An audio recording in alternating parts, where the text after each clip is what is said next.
So good morning guys. तो चलिए start करते हैं आज की यानी कि 26 फरवरी के इंपॉर्टेंट करंट अफेयर्स को। तो आज बहुत सारे इंपॉर्टेंट प्रश्न हमें देखने को मिलेंगे। सबसे इंपॉर्टेंट प्रश्न ये रहा आपके सामने कि अभी हाल ही में कार्बन बाजार पर पहला अंतरराष्ट्रीय सम्मेलन, जिसको नाम दिया इन्होंने प्रकृति, ये कहां पर आयोजित किया गया? तो आंसर होगा इसका नई दिल्ली। कार्बन बाजार पर पहला अंतरराष्ट्रीय सम्मेलन अभी हुआ प्रकृति नाम से, 24 और 25 फरवरी को अभी हुआ ये नई दिल्ली में। इसका आयोजन किया ऊर्जा दक्षता ब्यूरो ऑफ एनर्जी एफिशिएंसी ने।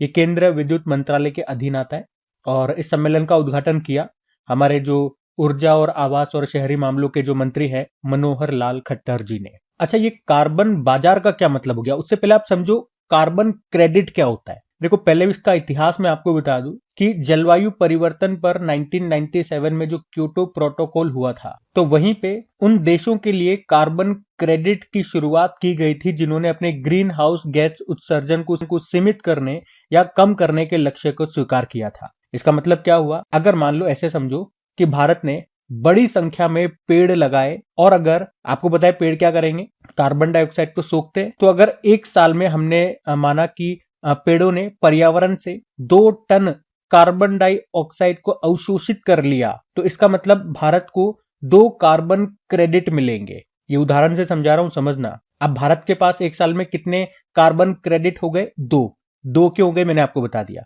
अब भारत ये कार्बन क्रेडिट किसी दूसरे देश को भी बेच सकता है। किसको? जिसे कार्बन कटौती लक्ष्य को पूरा करने में कठिनाई हो रही हो। और ये कार्बन क्रेडिट की जो खरीद और बिक्री हो रही है ना, इसी को कार्बन बाजार कहते हैं। जिस तरह से आपको याद होगा, हमने नेट कार्बन जीरो होने का लक्ष्य कब का रखा है? 2070 का रखा है। और नेट कार्बन जीरो से क्या मतलब समझते हैं? जितना हम कार्बन उत्सर्जित कर रहे हैं, पर्यावरण में कार्बन छोड़ रहे हैं, उतना ही अवशोषित कर लो। मतलब ऐसे समझो जैसे मैंने एनवायरनमेंट में हमारी इंडस्ट्री से जो भी पॉल्यूशन, जो भी एनवायरनमेंट में कार्बन जा रहा है, मान लो 10 यूनिट जा रहा है, तो उतने ही संख्या में, मतलब इतने सारे पेड़ पौधे में लगा दूंगा कि वो 10 यूनिट को अवशोषित कर लेंगे। मतलब जितना कार्बन हम छोड़ रहे हैं उतना ही कार्बन हम अवशोषित कर लेंगे, एब्जॉर्ब कर लेंगे। तो इसका मतलब हो गया कि आपने एनवायरनमेंट में कितना कार्बन छोड़ा? 0। तो यही नेट कार्बन जीरो का मतलब हो गया। नेट कार्बन जीरो से ये मतलब नहीं है कि हम कार्बन छोड़ेंगे ही नहीं, क्योंकि ऐसा तो पॉसिबल ही नहीं होगा। क्योंकि अगर हमें डेवलप्ड कंट्री बनना है या कोई भी डेवलप्ड कंट्री है तो वहां इंडस्ट्रीज भी होगी, प्रोडक्शन भी होगा, तो एनवायरनमेंट में कार्बन तो जाएगा। लेकिन जो हमने छोड़ा है, जो गया है, उसको हम एब्जॉर्ब कर लेते हैं। जितना छोड़ दिया उसको एब्जॉर्ब कर लोगे तो नेट कार्बन जीरो हो जाएगा। ये होता है नेट कार्बन जीरो का मतलब। तो आपको क्वेश्चन समझ में आ गया, मैंने उदाहरण से आपको समझा दिया। अच्छा, इसी तरह से एक इंपॉर्टेंट प्रश्न मैं आपसे पूछता हूं कि भारत का पहला टील कार्बन अध्ययन ये कहां पर किया गया था? ये भी अच्छा प्रश्न है। तो सही उत्तर हो जाएगा केवलादेव नेशनल पार्क में, जो आपको मिलेगा राजस्थान में। ये आपको पता होना चाहिए। अब ये सम्मेलन वाला प्रश्न था, समिट। तो 2025 की कुछ इंपॉर्टेंट समिट्स में आपको रिवाइज करा रहा हूं, ध्यान से सुनना। जैसे कि देखो, अभी 27वीं अंतरराष्ट्रीय ग्लास कांग्रेस 2025 का आयोजन हुआ कोलकाता में। अगला एडिशन जापान में होगा। राष्ट्रीय सुशासन सम्मेलन ये गांधीनगर में हुआ। पहला प्रौद्योगिकी संवाद IISc बेंगलुरु में। हथकरघा सम्मेलन जिसका नाम है मंथन, नई दिल्ली में हुआ। राष्ट्रीय जनजातीय स्वास्थ्य सम्मेलन नई दिल्ली में। ब्रिक्स युवा उद्यमिता सम्मेलन भारत में, यह भी मार्च में होगा। पहला रायसीना मध्य पूर्व सम्मेलन अबू धाबी में हुआ और इसमें चीफ गेस्ट थे हमारे विदेश मंत्री सुब्रमण्यम जयशंकर। 10वां विज्ञान फिल्म महोत्सव हुआ गोवा में।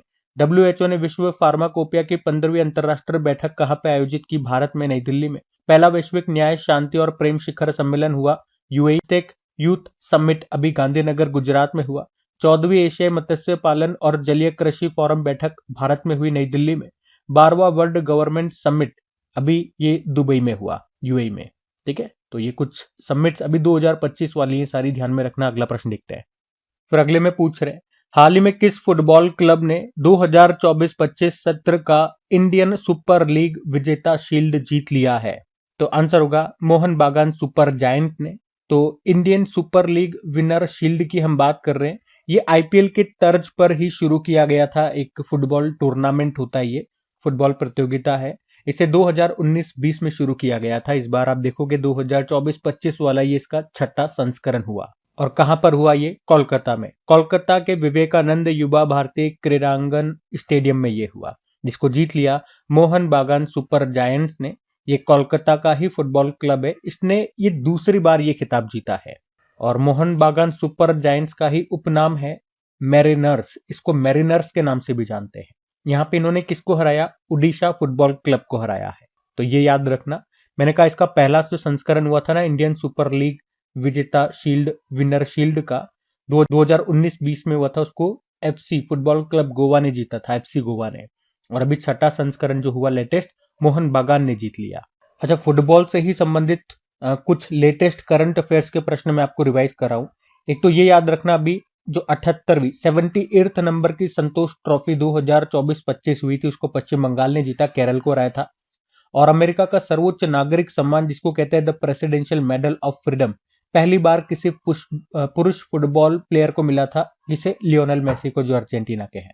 अभी स्पेनिश सुपर कप का खिताब जीत लिया जो सऊदी अरब में हुआ था, एफसी बार्सिलोना ने रियल मैड्रिड को हरा करके। अच्छा, फुटबॉल से ही संबंधित ये 2-3 एग्जाम वाले प्रश्न मैंने लिख दिए, ये सभी एग्जाम में पूछे गए प्रश्न है, तो आपको पते होने चाहिए। जैसे कि पहले भारतीय फुटबॉल खिलाड़ी जो यूरोपीय फुटबॉल क्लब के लिए खेले थे, मोहम्मद सलीम पश्चिम बंगाल से थे। पहले भारतीय फुटबॉलर जिन्हें अर्जुन पुरस्कार मिला था, पीके बनर्जी 1961 में। और खेल रत्न पुरस्कार पाने वाले एकमात्र फुटबॉलर वो कौन है? तो सुनील छेत्री है। तीनों प्रश्न एग्जाम में पूछे गए प्रश्न और इंपॉर्टेंट है। देखो, फुटबॉल से स्टैटिक्स देखते हैं, जैसे कि फुटबॉल को कौन रेगुलेट करने वाली बॉडी है? फीफा है। स्थापना होती है 1904 में, हेडक्वार्टर ज्यूरिख स्विट्जरलैंड, प्रेसिडेंट है गियानी इन्फेनिटो। ये सारे कप्स एंड ट्रॉफीज हैं जो इनका संबंध फुटबॉल से है, जैसे कि Roberts Cup, Santosh Trophy, Subroto Cup, Durand Cup, Ashutosh Cup, Merdeka Cup, Nehru Cup, सबका संबंध है फुटबॉल से। ठीक है, तो ध्यान में रखना, अच्छा प्रश्न था। अगला प्रश्न देखते हैं। फिर अगले में पूछ रहे हैं, हाल ही में संयुक्त राष्ट्र की महिला शांति सैनिकों के लिए पहला सम्मेलन अभी कहां पर आयोजित किया गया? तो आंसर होगा भारत। तो संयुक्त राष्ट्र की महिला शांति सैनिकों का ये अभी सम्मेलन हुआ, इसका ये पहला संस्करण था, 24 और 25 फरवरी को ही हुआ। कहां पर? नई दिल्ली में।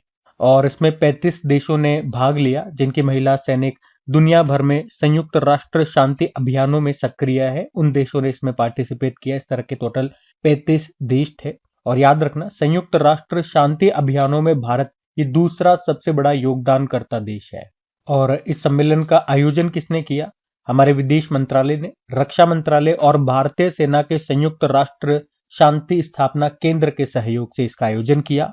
थीम भी रही है शांति रक्षा में महिलाएं, एक वैश्विक दक्षिण परिप्रेक्ष्य, यानी कि women in peace keeping a global south. अच्छा, इस सम्मेलन का उद्घाटन किसने किया? भाई, आयोजन विदेश मंत्रालय ने किया, तो हमारे जो विदेश मंत्री हैं सुब्रमण्यम जयशंकर, उन्होंने इसका उद्घाटन किया। अच्छा, इस सम्मेलन का उद्देश्य क्या रहा? नाम से समझ में आ रहा है, शांति स्थापना अभियानों में महिलाओं की भागीदारी को कैसे बढ़ाया जाए, इसी पर यहाँ पे चर्चा की गई। और एक डेटा और आया कि 31 दिसंबर 2024 तक तैनात किए गए कुल संयुक्त राष्ट्र शांति रक्षक सैनिकों में से 11% महिलाएं थी।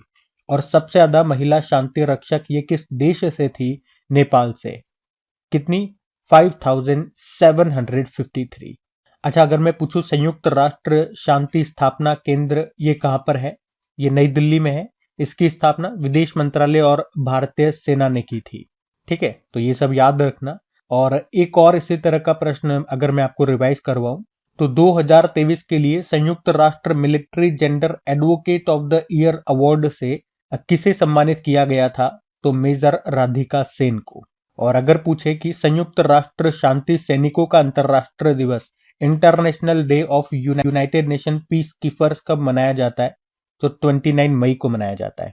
बाकी यूनाइटेड नेशन संयुक्त राष्ट्र की हम यहाँ पे बात करें तो इसकी स्थापना होती है 24 अक्टूबर 1945 में, इसीलिए 24 अक्टूबर को यूनाइटेड नेशन डे होता है।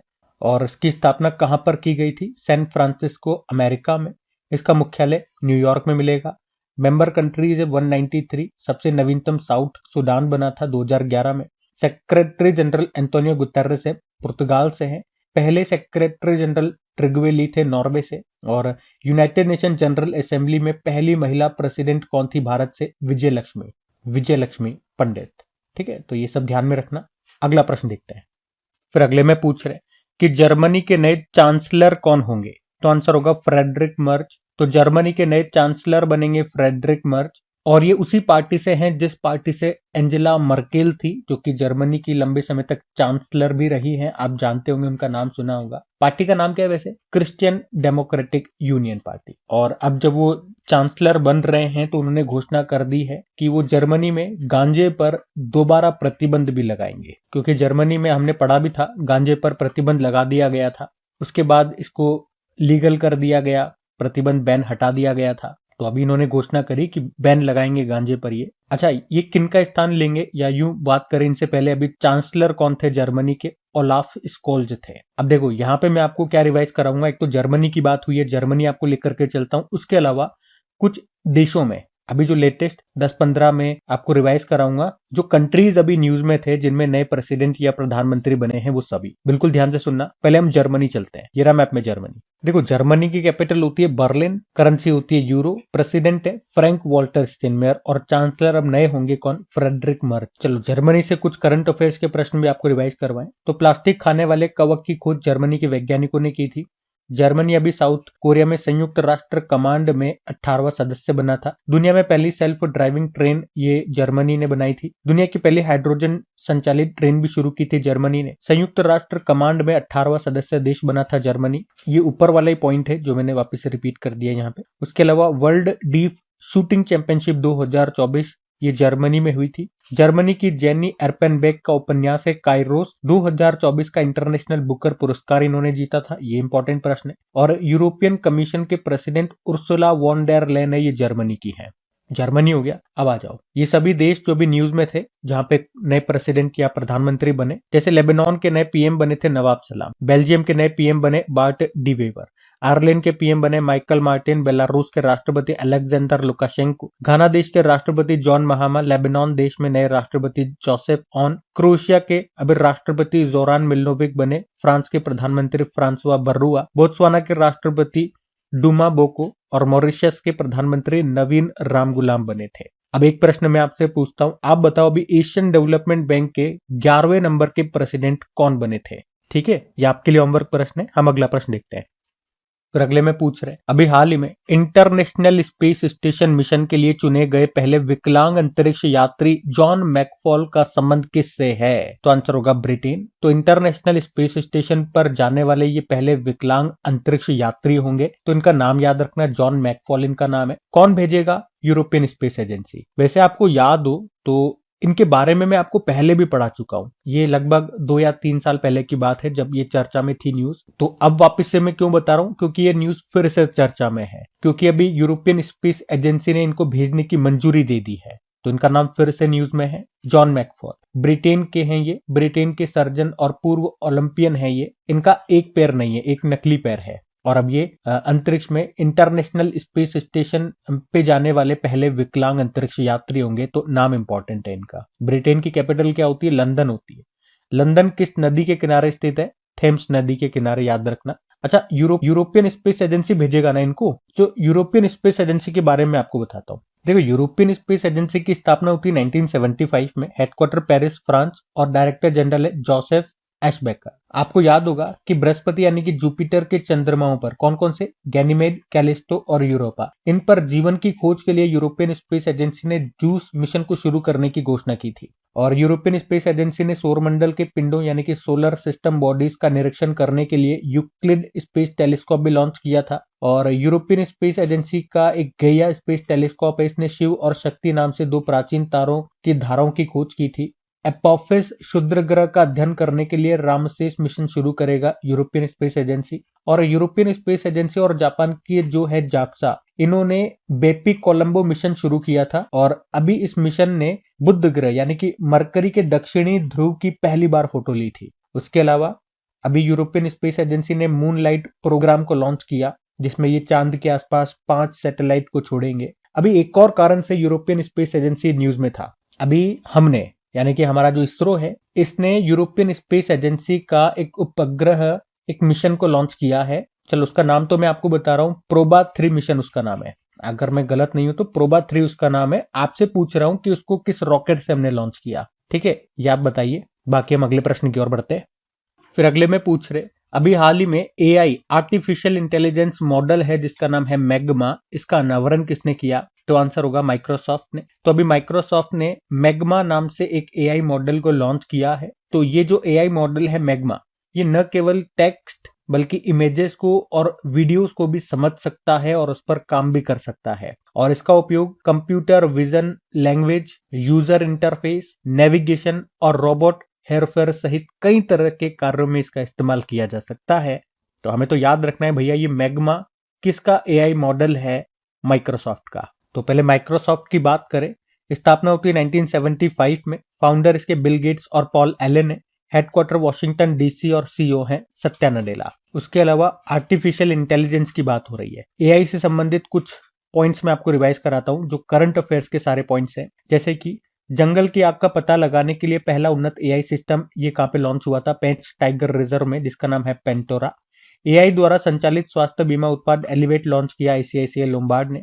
दुनिया की पहली मिस एआई ये केंजा लेली बनी थी। रिलायंस ग्रुप ने लॉन्च किया एआई सूट जिसका नाम है brain. AI powered shopping assistant रूफुस को लॉन्च किया अमेजॉन ने। सेबी ने एआई चैटबॉट सर्विस को लॉन्च किया, उसका नाम सेवा है। सेवा मतलब सेबी वर्चुअल असिस्टेंट। उसके अलावा पहली अंतरराष्ट्रीय एआई संधि कहां पर हुई थी? फ्रांस में। किनके बीच? यूके, यूएस और यूरोपियन यूनियन। टाइम ने जो एआई 2024 सबसे प्रभावशाली लोगों की सूची जारी की थी, उसमें एक भारतीय कैबिनेट मंत्री थे, कौन? अश्विनी वैष्णव। अभी एआईसीटी ने 2025 को ईयर ऑफ आर्टिफिशियल इंटेलिजेंस घोषित किया। आरबीआई ने वित्तीय क्षेत्र में एआई के नैतिक इस्तेमाल के लिए किसकी अध्यक्षता में समिति का गठन किया? आईआईटी मुंबई के प्रोफेसर पुष्पक भट्टाचार्य। उसके अलावा अभी जेटसन ऑरेन नाम से एक nano super generative AI super computer launch किया था एनवीडिया ने। डीपसीक एआई ये चाइना का एआई चैटबॉट है। भारत की पहली एआई यूनिवर्सिटी बनेगी महाराष्ट्र में। एआई जनरेटेड बाल शोषण सामग्री को अपराध घोषित करने वाला पहला देश बना यूके। और अभी 2025 में जो एआई एक्शन समिट हुआ था पेरिस में, तीसरा संस्करण था, और वहां पे हमने पढ़ा था कि जो अगला वाला होस्ट करेगा वो भारत करेगा। ठीक है, तो ये सब ध्यान में रखना। और आप बताओ एआई के गॉडफादर किन्हें कहा जाता है? क्योंकि 2024 में फिजिक्स का नोबेल पुरस्कार इन्हें मिला था। तो उनका नाम क्या है बताइए। हम अगला प्रश्न देखते हैं। फिर अगले में पूछ रहे, अभी हाल ही में गवाह सुरक्षा योजना विटनेस प्रोटेक्शन स्कीम को किसके द्वारा लॉन्च किया गया? तो आंसर होगा हरियाणा। अभी हाल ही में हरियाणा ने विटनेस प्रोटेक्शन स्कीम को लॉन्च किया है, जिसका उद्देश्य है विटनेस को सिक्योरिटी प्रदान करना। आपने देखा होगा कई बार कोई गवाही दे देता है, मूवीज में तो देखा ही होगा, असलियत में भी होता है। किसी के खिलाफ कोई गवाही देगा तो उसको धमकियां मिलने लगती है, मारा पीटी हो जाती है, गुंडे घर पे आ जाते हैं, तोड़ फोड़ करते हैं। तो उस गवाह को प्रोटेक्शन देने के लिए ये योजना लाई गई है हरियाणा सरकार के द्वारा। तो ये जो स्कीम है ये उन मामलों में विटनेस के लिए होगी जहां सजा जो मिल रही है वो डेथ हो या आजीवन कारावास या 7 साल से अधिक की कैद होगी। उस कंडीशन में ये स्कीम, ये योजना लागू होगी। और ये भारतीय न्याय संहिता की कई धाराएं, जैसे कि धारा 74, 75, 76, 77, 78 और भी कई के तहत दर्ज मामलों पर भी ये स्कीम लागू होगी। ठीक है, तो याद रखना सिंपल सा, भी गवाह सुरक्षा योजना किस राज्य ने शुरू की? तो हरियाणा ने। अब बात हरियाणा की है तो लेकर के चलते हैं आपको हरियाणा। ये रहा मैप में हरियाणा। देखो, हरियाणा की कैपिटल होती है चंडीगढ़। मुख्यमंत्री नायब सैनी है, गवर्नर है बंडारू दत्तात्रेय। यहाँ का स्टेट एनिमल ब्लैक बग हो गया, स्टेट बर्ड है black francolin. State flower lotus हो गया, स्टेट ट्री हो गया पीपल। फिर अगले में पूछ रहे, हाल ही में आई एक रिपोर्ट के अनुसार 2024 में किस देश की कंपनियों के द्वारा आईपीओ के माध्यम से सबसे अधिक धन जुटाया गया? तो आंसर होगा भारत। तो अभी हाल ही में जारी इंडस वैली रिपोर्ट 2025 के अनुसार, कौन सी रिपोर्ट है? Indus valley report. तो इस रिपोर्ट में बताया गया कि भारत में 2024 में कंपनियों के द्वारा आईपीओ के माध्यम से सबसे ज्यादा धन जुटाया गया। अच्छा, ये रिपोर्ट को कौन जारी करता है? मुंबई स्थित ब्लूम वेंचर्स प्राइवेट लिमिटेड ने इस रिपोर्ट को जारी किया। इसमें बताया कि 2024 में भारत में 268 आईपीओज आए और उन्होंने टोटल $19.5 बिलियन मार्केट से उठाए, जो कि दुनिया भर के आईपीओज का 23% है। और 2024 में भारत का जो सबसे बड़ा आईपीओ जारी हुआ था वो हुंडई मोटर्स का था। कितने का आईपीओ था वो? 27,870 करोड़ रुपए, यानी कि $3.31 बिलियन का। और ये भारत का तो सबसे बड़ा आईपीओ था 2024 में, लेकिन पूरी दुनिया में देखोगे तो ये दूसरा सबसे बड़ा आईपीओ था, क्योंकि इससे बड़ा आईपीओ ये जारी किया था अमेरिका की लाइनेज कंपनी ने। अच्छा, आईपीओ मतलब आपको समझ में आया? आईपीओ वैसे आपने सुन रखा होगा शेयर मार्केट में, अगर आप सुनते हो या पहले भी इसके बारे में मैंने आपको बताया। आईपीओ मतलब इनिशियल पब्लिक ऑफरिंग। मतलब मान लो, ऐसे समझो, मेरी एक कंपनी है, अपनी कंपनी का नाम क्रेक एग्जाम है और मैं कुछ प्रोडक्ट्स बनाता हूँ। मान लो क्या प्रोडक्ट्स बनते हैं, करंट अफेयर्स की क्विजेज बनाता हूँ, करंट अफेयर्स की पीडीएफ, करंट अफेयर्स के वीडियोस, और वो मार्केट में बिकते हैं अच्छी रेट्स में। ठीक है, पैसे लेता हूँ भैया, मैं बहुत मोटा पैसा लेता हूँ क्विजेज का, पीडीएफ का, वीडियोस, और सब लोग भर भर के खरीदते हैं। तो मेरी एक कंपनी है, मतलब, है ना। अब मेरी कंपनी को मैं शेयर मार्केट में लिस्ट करना चाहता हूँ। शेयर मार्केट में लिस्ट करने का मतलब क्या हो गया, मेरे जो शेयर्स हैं मैं आप लोगों को बेचना चाहता हूं और उसके बदले में आप लोग मुझे पैसा देंगे। लेकिन वहां पे लिस्ट होने के लिए सबसे पहले मुझे आईपीओ लेकर के आना पड़ेगा, इनिशियल पब्लिक ऑफरिंग। तो मैंने कहा कि भैया हर शेयर का मैं 30 रुपए रखता हूं प्राइस, जिसको भी चाहिए ले लो। तो शुरुआत में मेरे शेयर एक शेयर की वैल्यू 30 रुपए रख दी। जब मैं एक बार में लिस्ट हो जाऊंगा, आईपीओ आ जाएगा, उसके बाद मेरे शेयर की वैल्यू ऊपर नीचे होती रहेगी। 30 से ज्यादा हो सकती है, 30 से कम हो सकती है, वो तो मार्केट में चलता ही है। लेकिन आईपीओ का मतलब आपको समझ में आ गया। जो भी नई कंपनी शेयर मार्केट में लिस्ट होना चाहती है उसको सबसे पहले आईपीओ लेकर के आना होगा, इनिशियल पब्लिक ऑफरिंग। पब्लिक को वो ऑफर करेगी स्टार्टिंग में अपने शेयर्स को, इसका मतलब ये हो गया। इसी तरह से एक एफपीओ भी होता है, FPO, further on public offering. इसको यूं समझो, कोई कंपनी पहले से लिस्टेड है शेयर मार्केट में, जैसे कि क्रेक एग्जाम ही है, पहले से शेयर मार्केट में अपन है, और मान लो मैंने अपने 30% शेयर पब्लिक में बांट रखे हैं, 70% मेरे पास है। अब मान लो मेरे को पैसे की जरूरत है, तो मैं क्या करता हूँ, 70 में से मैं कहता हूँ कि 10% शेयर और पब्लिक को दे देता हूँ और मार्केट से पैसा उठा लेता हूँ। फिर मेरे पास 60 हो जाएंगे, मार्केट में 40 चले जाएंगे। तो मैं फर्दर पब्लिक को ऑफर कर रहा हूं कि भैया 10% शेयर और मैं बांट रहा हूं, ले लो, इतनी रेट में है। तो इसे कहेंगे फर्दर पब्लिक ऑफरिंग, एफपीओ। ठीक है, तो अभी जो हमारा प्रश्न है वो आईपीओ से था कि 2024 में किस देश की कंपनियों के द्वारा आईपीओ के माध्यम से सबसे ज्यादा पैसा जुटाया गया मार्केट से, तो फिर वो भारत है।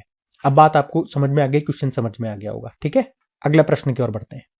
फिर अगले में पूछ रहे, अभी हाल ही में चाय की विरासत का जश्न मनाने वाला एक कार्यक्रम है, एक प्रोग्राम है, जिसको कहते हैं झुमोइर बिनंदिनी कार्यक्रम। इसका आयोजन कहां पर हुआ? तो आंसर होगा इसका असम में। तो असम के गुवाहाटी में सुरुसजाई स्टेडियम है, और अभी यहीं पे ये झुमोइर नृत्य कार्यक्रम, या इसको कहेंगे झुमोइर बिनंदिरी कार्यक्रम, इसका आयोजन किया गया। तो ये झुमोइर असम के चाय बागान श्रमिकों और आदिवासी समुदायों का एक महत्वपूर्ण कार्यक्रम है।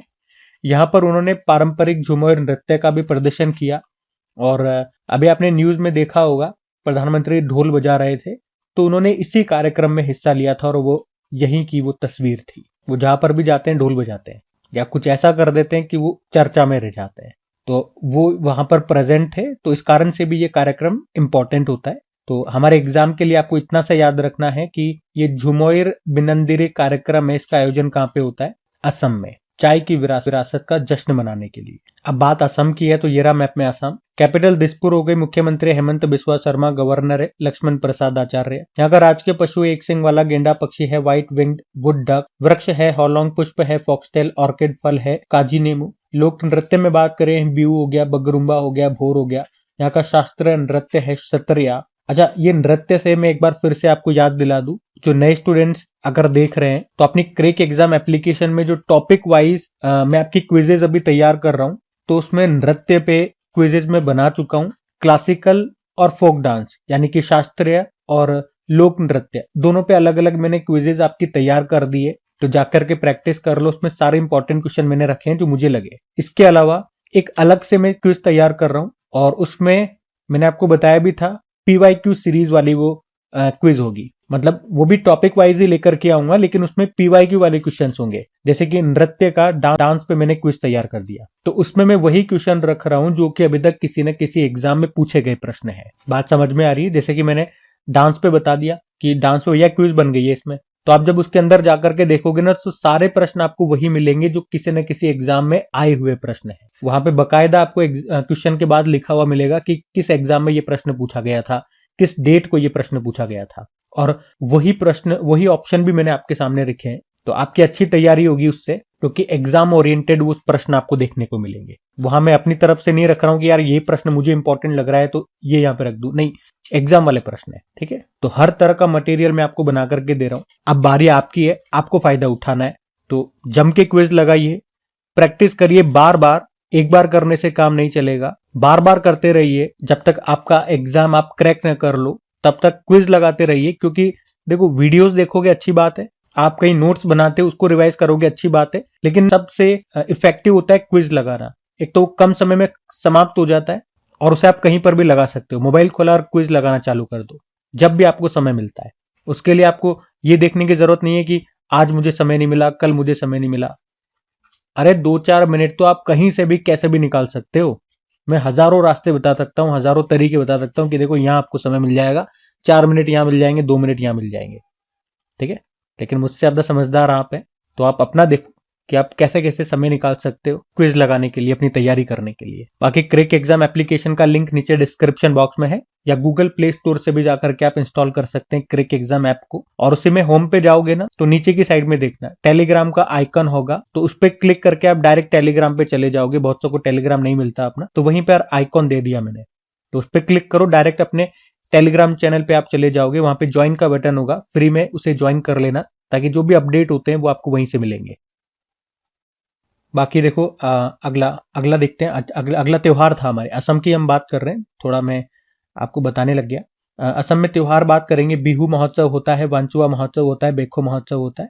और असम का 7वां नेशनल पार्क, ये देश का सबसे नवीनतम नेशनल पार्क भी है, देहिंग पटकई नेशनल पार्क। इससे पहले छठा बना था रायमोना नेशनल पार्क। बाकी के 5 है, काजीरंगा, नामेरी, मानस, डिब्रू शिखवा और औरंग नेशनल पार्क। भारत का पहला तेल का कुआं आपको यहीं पे खोजा गया था, डिगबोई असम में।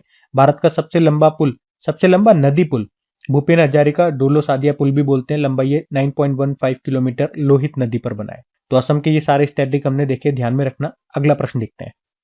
फिर अगले में पूछ रहे हैं, अभी हाल ही में खान मंत्रालय ने किन खनिजों को प्रमुख खनिज यानी कि मेजर मिनरल्स के रूप में भी वर्गीकृत किया है, कैटेगराइज किया? तो आंसर होगा ये सभी हैं, बेराइट्स, फेल्सपार, अभ्रक और क्वार्ट्ज। अभ्रक मतलब माइका।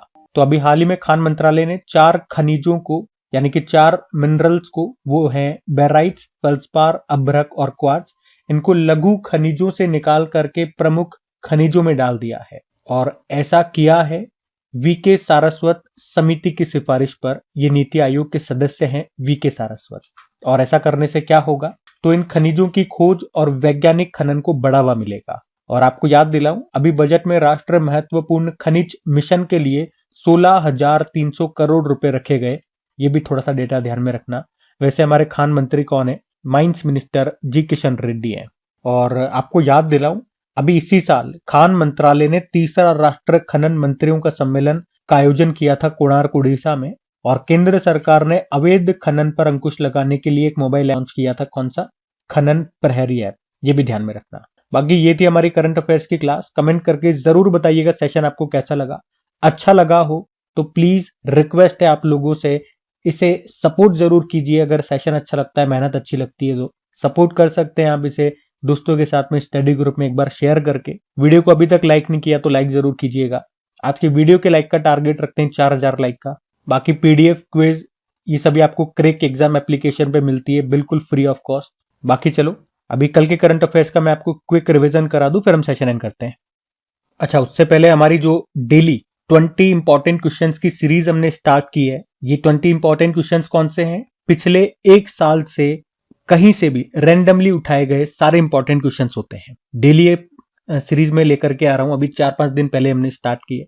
तो उसमें टॉप 10 जो स्टूडेंट्स होते हैं उनके नाम मैं आपको बताता हूँ। उद्देश्य इतना है कि आप भी थोड़ा सा मोटिवेटेड फील कर सकें जब आपका नाम आए तो। और सबसे मेन उद्देश्य यही है कि ये सभी पिछले 1 साल के इंपॉर्टेंट क्वेश्चंस हैं। तो आप 1 साल से करंट अफेयर्स पढ़ते आ रहे हो, तो जब आप क्विज लगाओ तो आपको ऐसा फील हो कि आप एग्जाम में बैठे हो, जो आप पढ़ चुके हो, अब आप उनका टेस्ट लगा रहे हो। ऐसे ही प्रश्न आपके एग्जाम में आएंगे, तो आपसे प्रश्न बनते हैं या नहीं बनते, या भूल जाते हो, अटक जाते हो, कंफ्यूज हो जाते हो, तो आप मतलब खुद का एनालिसिस कर पाओ। उसके अलावा 20-20 करके, डेली 20-20 करके एक इंपॉर्टेंट क्वेश्चंस का कलेक्शन आपके पास हो रहा है। तो डेली 20 क्वेश्चन होते हैं, तो ज्यादा टिपिकल नहीं रहेगा, याद रखना भी आपको। चलो नाम देखते हैं एक बार। सबा खान है पहले स्थान पे, फिर है तमन्ना, नितिश, प्रतीक, सागिर, मंजू, SK, शर्मिता, प्रदीप और धीरज। कॉन्ग्रेचुलेशन आप सभी को। और अब से ये जो सीरीज है 20 क्वेश्चंस की सीरीज, ये भी मैं मॉर्निंग में डाल दूंगा जब आपकी डेली करंट अफेयर्स की क्विज डलती है, उसी के साथ मॉर्निंग में आपको मिल जाएगी। बाकी चलो कल के क्वेश्चन हम रिवाइज करते हैं। तो कल पहला प्रश्न पूछा था अभी किसे women entrepreneur award in sustainability से सम्मानित किया गया, निधि कर को। फिर पूछा आरबीआई की वित्तीय साक्षरता सप्ताह 2025 की थीम क्या थी, वित्तीय साक्षरता महिला समृद्धि। फिर पूछा पीएम मोदी ने कहां पर वैश्विक निवेशक शिखर सम्मेलन का उद्घाटन किया, भोपाल। ओडिसी नृत्य के जनक के रूप में किन्हें जाना जाता था, निधन हो गया, मायाधर राउत। और अभी भारतीय तटरक्षक बल ने कहां पर सागर कवच अभ्यास किया, पश्चिम बंगाल में। और टाइम्स हायर एजुकेशन की वर्ल्ड रेपुटेशन रैंकिंग 2025 में टॉप पर कौन रहा, हार्वर्ड यूनिवर्सिटी। और किस हवाई अड्डे ने सर्वश्रेष्ठ सुरक्षा पुरस्कार जीता, मोपा इंटरनेशनल एयरपोर्ट। किसे ब्रिटेन से मानद नाइटहुड सम्मान से सम्मानित किया गया, सुनील मित्तल को। केंद्रीय उत्पाद शुल्क दिवस मनाया जाता है 24 फरवरी। और आखिरी प्रश्न पूछा स्कॉच 2024 पुरस्कार किसे दिया गया, नागालैंड वन प्रबंधन परियोजना को। चलो कल का भी होमवर्क प्रश्न देखते हैं और सेशन एंड करते हैं। तो कल के वीडियो में आपसे पूछा था अभी पेरिस ओलंपिक 2024 में पदक तालिका में कौन सा देश टॉप पर था, तो सही उत्तर होगा अमेरिका। आप सभी ने प्रश्न का बिल्कुल सही उत्तर दिया। अब ये रहा आज का आपका होमवर्क प्रश्न।